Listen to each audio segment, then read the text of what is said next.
You will hear a number of different recordings, and you will have to answer questions on what you hear. There will be time for you to read the instructions and questions, and you will have a chance to check your work. All the recordings will be played once only. The test is in 4 sections. At the end of the test, you will be given 10 minutes to transfer your answers to an answer sheet.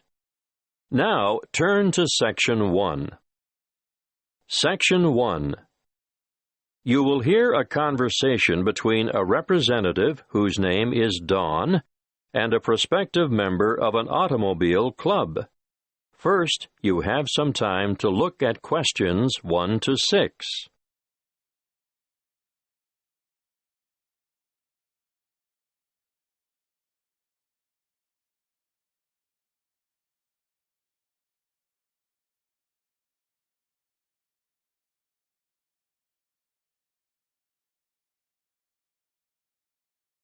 You will see that there is an example that has been done for you.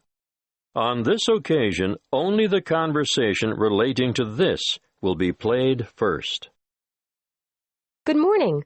My name is Dawn Buffett. How can I help you? Good morning, Dawn. I'd like to join the club. Wonderful. Now, have you ever been a member before? Yes, I joined after I left college, and I was a member for 7 years before I let my membership lapse when I went abroad. Gavin was a member for 7 years, so 7 has to be written in the space. Now we shall begin. You should answer the questions as you listen, because you will not hear the recording a second time. Listen carefully and answer questions 1 to 6. Good morning. My name is Dawn Buffett. How can I help you? Good morning, Dawn. I'd like to join the club. Wonderful. Now, have you ever been a member before? Yes, I joined after I left college, and I was a member for 7 years before I let my membership lapse when I went abroad. Do you have your old membership card? No, sorry. I threw it out when I moved. Have you got any other form of identification on you? I've got my driver's license, and my passport, and a couple of bank cards. The license will be perfect. Here you are. Thank you. Oh, the photo is not a very good likeness, is it? No, I've shaved off the beard and cut my hair since that was taken. I'm going to have to make a note of some of these details, and I'd like you to correct me if any of them have changed. Obviously, the number here will be the same. AY916310.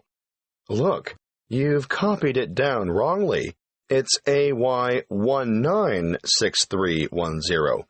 Thank you. I'm glad you picked that up. Now, family name? Black, and other names? Gavin Raymond? Yes. And you were born on the 22nd of January, 1973. That's correct. Can I just remind you that you'll need to renew your license by the 19th of May, 2012? You wouldn't believe the number of people who get caught out with an expired license. Thank you. I must admit, although I carry it around in my wallet, I wasn't really aware of that. Not many people are. I've been caught out myself. Now, I can see that you're one of those who has opted out of having an address printed on the card, and I can understand that. Personally, I think it's better security not to have it, in case your wallet gets stolen, for example. I agree. Can you give me your current address for our records? Yes, of course.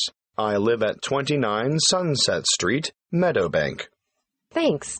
Actually, my uncle lives in the same street. It's a very nice area, isn't it? Yes, pretty good. Now, you've got 3 classes of license: motor car, motorbike, and heavy vehicle. Do you want to be covered for all 3? Oh, not anymore. I had a motorbike when I was a student, and then, before I went abroad, I worked as a truck driver for a while. But I never want to do that again. These days, you'll only find me behind the wheel of a car. Well, that's all done. Now for one final question. What's that? I need to ask you whether you've ever had any driving or other convictions or endorsements on your license. Well, I've had a few parking tickets. We don't count those. And I haven't had any endorsements, but I do have a dangerous driving conviction from back in 1993. I was young and inexperienced, and going too fast in wet weather, and I slid off the road and hit a power pole. Well, I have to make a note of that, but you're lucky. Because it's over 15 years ago, it won't be held against you. Before you hear the rest of the conversation, you have some time to look at questions 7 to 10.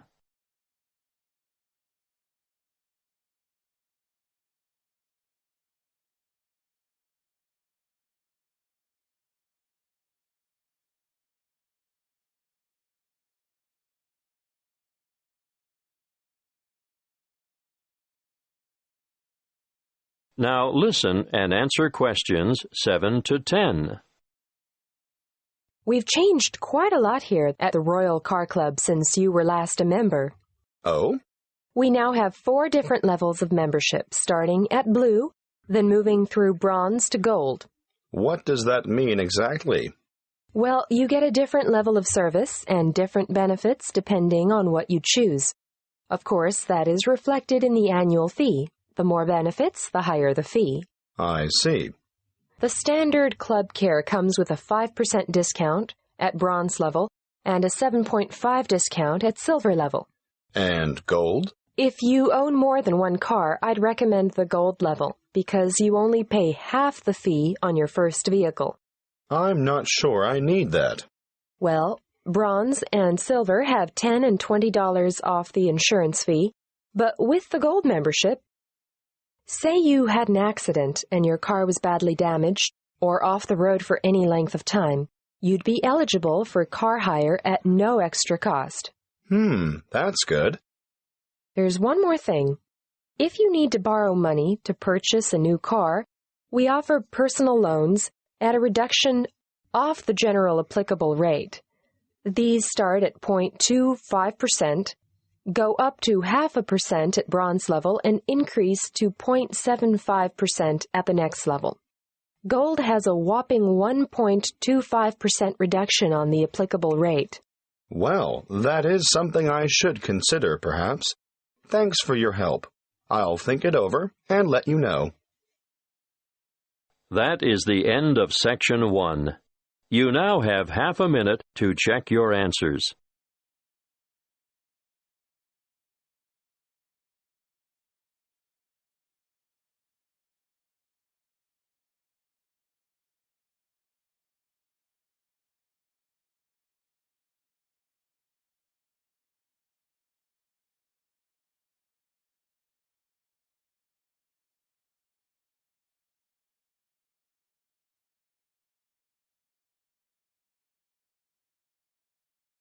Now turn to Section 2. Section 2. You will hear a guide at the Summerland tourist attraction talking to a group of visitors. First, you have some time to look at questions 11 to 16.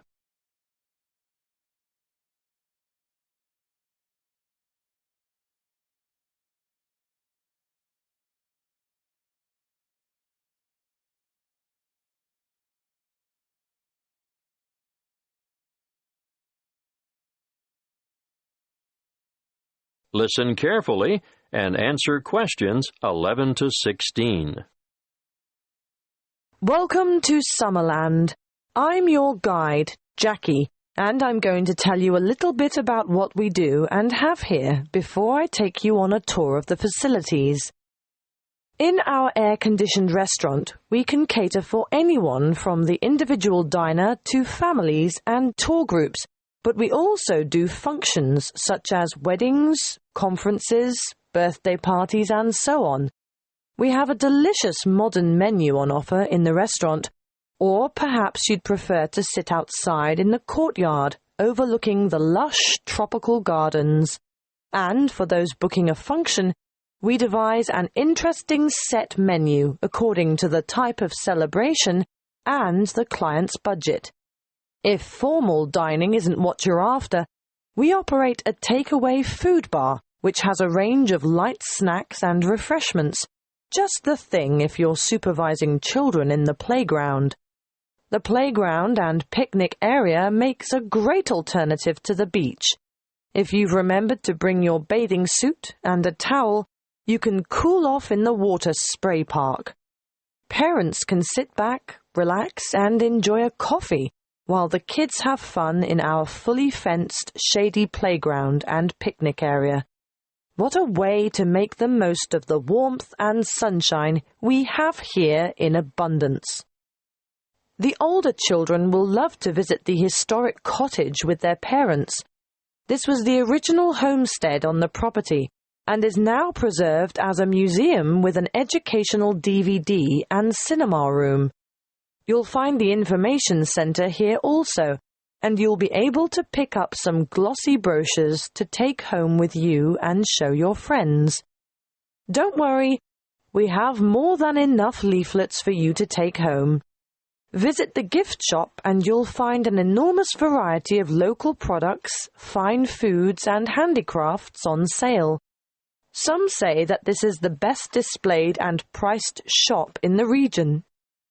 There is more to be admired and purchased in the garden nursery, which has an extensive range of flower pots, indoor and outdoor plants, statues, and all kinds of other garden accessories to adorn any home or garden.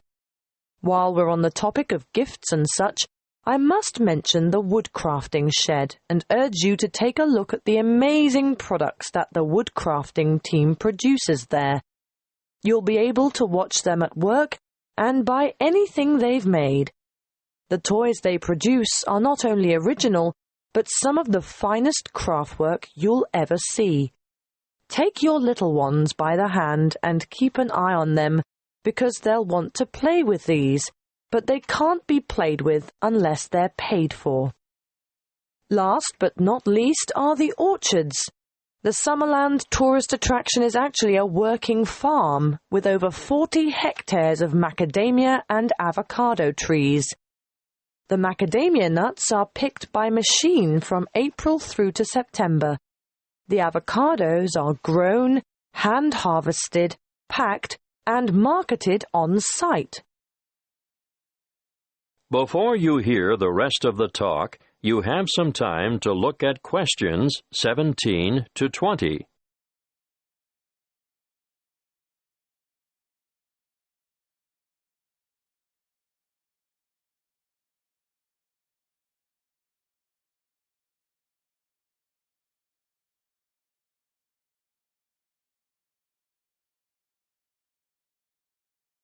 Now listen and answer questions 17 to 20.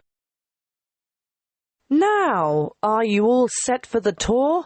We'll leave the car park and walk in an easterly direction towards the administration building with the parking spaces outside. We won't go into the admin building because there's nothing much to see there. Instead, we'll walk in a northeasterly direction towards the museum. But before we get to it, we're going to turn right, walk past it, and go into that enormous building to watch how the avocados are graded and packed. Well, what did you think of that? Those packers have to work very fast, as you can see. Now, as we come out of this building, we'll go to our left and around the back towards the cool room. Of course, this is where all the fruit is stored after packing. There are a lot of boxes of fruit in there. Nothing very interesting to look at, but we will stop at the other building to see how they make the cardboard cartons. See how everything is mechanized, so there is very little labor involved? I'm intrigued by how those machines operate, just like clockwork. It does get very hot in there, though, doesn't it? Which makes the thought of a peek inside the cool room quite attractive. But no, we'll skip that and make towards the building in the far northeastern corner of the facility, where they take the husks off the macadamia nuts. It's quite noisy, but absolutely fascinating. Now we'll take a shortcut heading west through the orchard to the woodcrafter's workroom and shop, and I'll give you a few minutes to browse. Take note of where this is because I'm sure you'll want to come back here later this afternoon in your free time. Is everyone still with us? Right, let's go south now and take a leisurely walk through the picnic and playground area with the water feature. But we want to end up over at the garden shop at the northern end of the car park. We'll have to walk through the little gift shop first to gain access to the garden shop, and I'm sure you won't be able to resist getting some nice little presents for the folks at home. Are you ready for lunch now? I know it's been a whirlwind tour, but the restaurant has us booked in for 12:30, and after that, you're free to take your time wandering around until the bus leaves at 3 p.m. That is the end of Section 2. You now have half a minute to check your answers.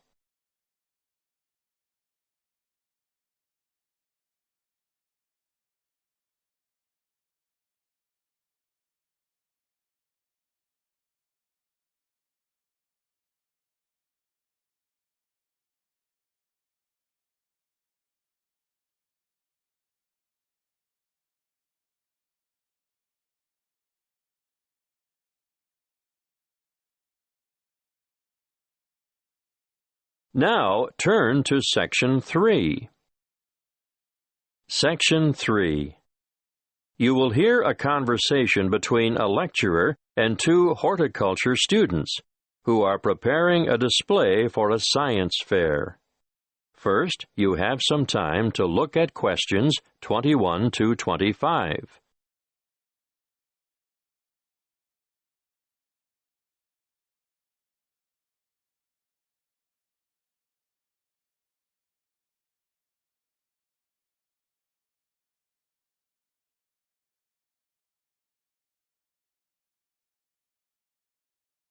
Listen carefully and answer questions 21 to 25. Good morning, Annie. Tony, how are you? Fine, thanks. Well, tell me what you have here. We thought we'd look at different methods of hydroculture. Uh-huh.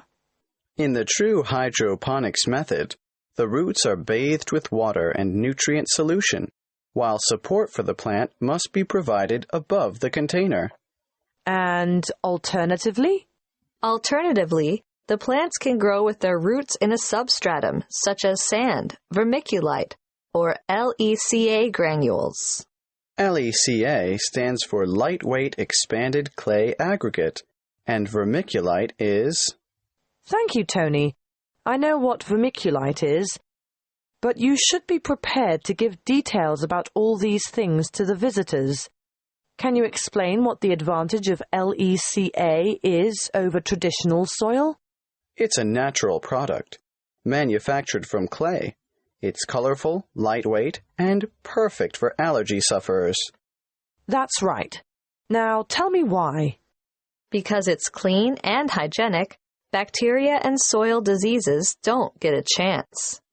Well, you could say that on this chart here, ideal for household plants. And we'll point out that the growing medium itself makes no contribution to feeding, which is provided in solution with the water. Good. Now tell me what you've got here. This is a simple version of the first method, using a wide-neck jar which we've filled with water and nutrients, leaving space at the top. As the roots need to be in darkness, we'll cover the sides of the glass with brown paper later. How did you get the plant through the cork? We made a hole through the center and cut the cork in half so we could fit it around the plant stem, and we padded the hole with cotton wool. Well, that's a good demonstration of the principle involved and ideal for a houseplant, but many people will want to see a wider application. What about more plants? We haven't quite finished the preparation yet, but over here you can see a bigger container. In fact, any wide container can be used, with the nutrient solution in the bottom, airspace above, and then we've made a rigid lid, and we've covered that with a layer of litter. What have you used for litter? We've used wood shavings. Untreated? Definitely. That's most important. You can use a variety of materials for litter, but obviously nothing toxic, and treated timber contains some nasty chemicals. So, if you're using sawdust or wood shavings, they have to be from natural timber. A good point. Yes, we'll make a note of that when we list possible ingredients for litter. Be sure to explain the purpose of the rigid lid. It's wire mesh, isn't it? And why the litter layer is important too. Well, the mesh is just a platform to keep the litter out of the water, and the primary function of the litter is to exclude light from the root space. Before you hear the rest of the conversation, you have some time to look at questions 26 to 30.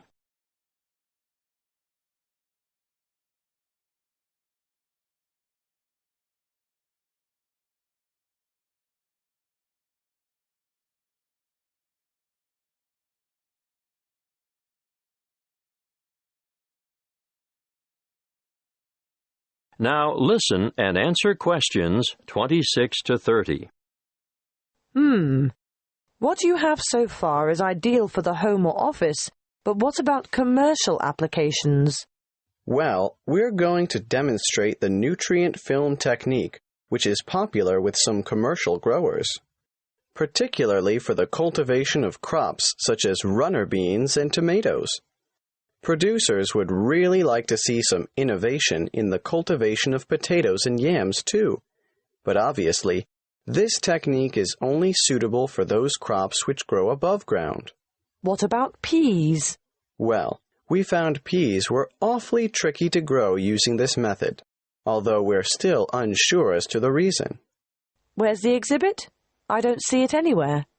Well, that's because we haven't finished it yet, because we're going to have to procure some mature plants first. We didn't think far enough ahead to have started them off earlier, and when we do get them, we'll have to handle them carefully. Yes, because when our model is finished, you'll see how the plants are held in position by a plastic tube which almost encloses them completely and is quite loosely fastened around the stems. Yes. And the feeding or watering system? Well, it's a bit different. On a large scale like this, you need to have the food solution trickle down through the tubes. Yes, but the solution must also be rich in oxygen. And what? It just bathes the roots? That's one way of doing it. What's the other way? You can have the solution moistening a substratum of rock wool at the bottom of the container. Rock wool? It's the same as mineral wool. You know, a lightweight fibrous material, the kind of thing used for insulation. Or you can use a layer of paper fiber. Oh, yes.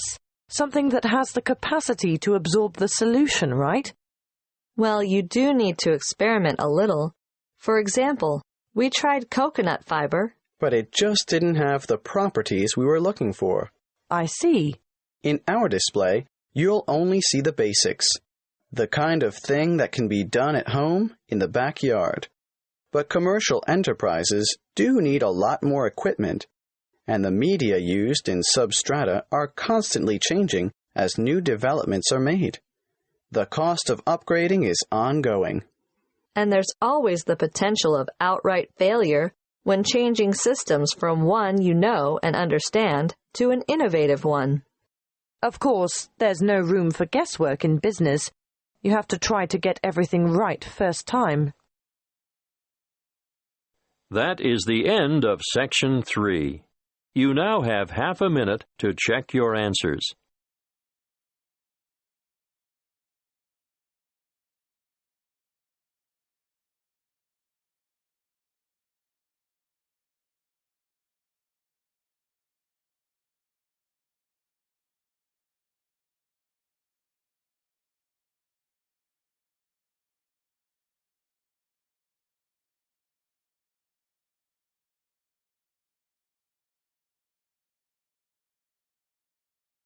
Now turn to Section 4. Section 4. You will hear a talk given by a guest lecturer in the continuing education department. First, you have some time to look at questions 31 to 40.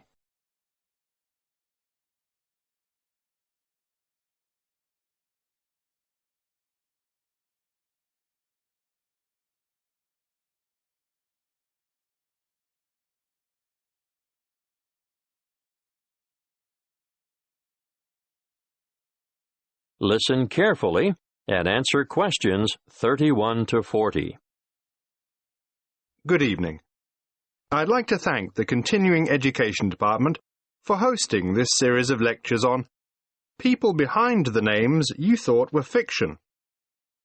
Welcome to this talk on the Grand Old Duke of York. I'm sure you're all familiar with the old nursery rhyme. The Grand Old Duke of York, he had 10,000 men. He marched them up to the top of the hill, and he marched them down again, and so on. But did you know that the Duke of York, immortalized in this popular song, was actually Frederick Augustus, second son of King George III of England and Queen Charlotte? He achieved fame in this way because of the humiliation he suffered at the hands of the French during the Revolutionary Wars at the end of the 18th century.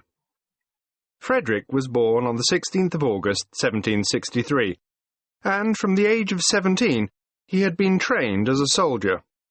When war broke out between England and France in 1793, his father, the king, insisted that he should command the British contingent that was being dispatched to Flanders to cooperate with the Austrians and the Dutch. The Duke was a brave soldier, but remember, he was only 30 at the time. Not only was he young, but he was also inexperienced in battle, and was unable to cope with the enthusiastic French Revolutionary Army.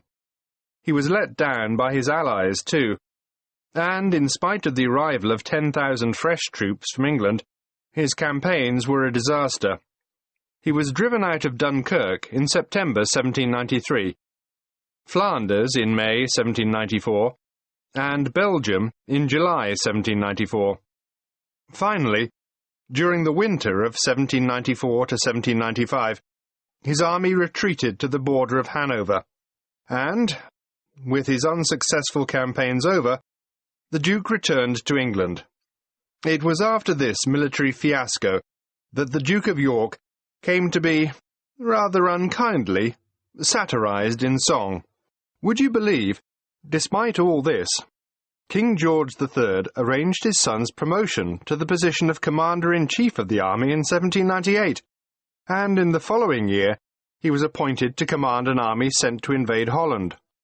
Again he was unsuccessful, and this confirmed the general opinion that he was not capable of commanding an army in the field. Nevertheless, the rhyme is a bit cruel and harsh, because it doesn't take into account the nature of the soldiers who served with Frederick. All the blame for lack of success should not have been attached to the Duke alone, because the army he had under his command was made up from what is commonly described as the scum of the earth.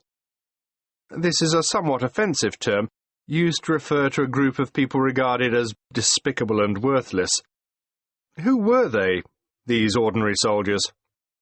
Well, they were mostly vicious, brutal ex-convicts, or raw recruits, and elderly men. The officers who commanded them were all untrained as military men. In fact, they were anybody who could afford to buy a commission.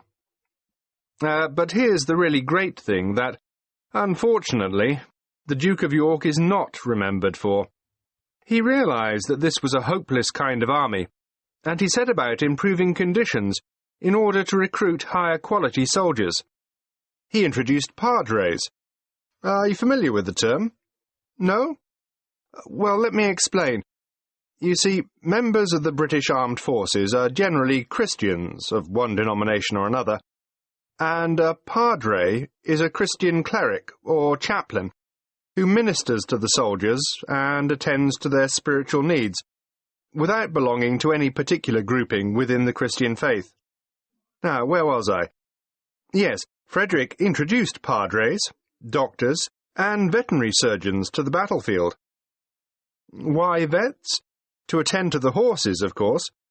Remember, we're talking about late 18th century battlefields.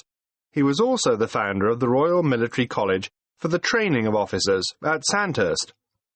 Yes, the very same one where the princes and other members of the royal family receive their military training today. Frederick also founded the Duke of York's School in London for sons of soldiers killed in battle. His name is perhaps better commemorated by this school in Chelsea than by the column that stands at the top of Waterloo Steps in St James's Park. In 1807, the Duke was involved in a scandal with a woman and, as a result, resigned as Commander-in-Chief. But he was reinstated in 1811 by his elder brother, the Prince Regent, who later became George IV of England. He continued in this post until his death in 1827. That is the end of Section 4. You now have half a minute to check your answers.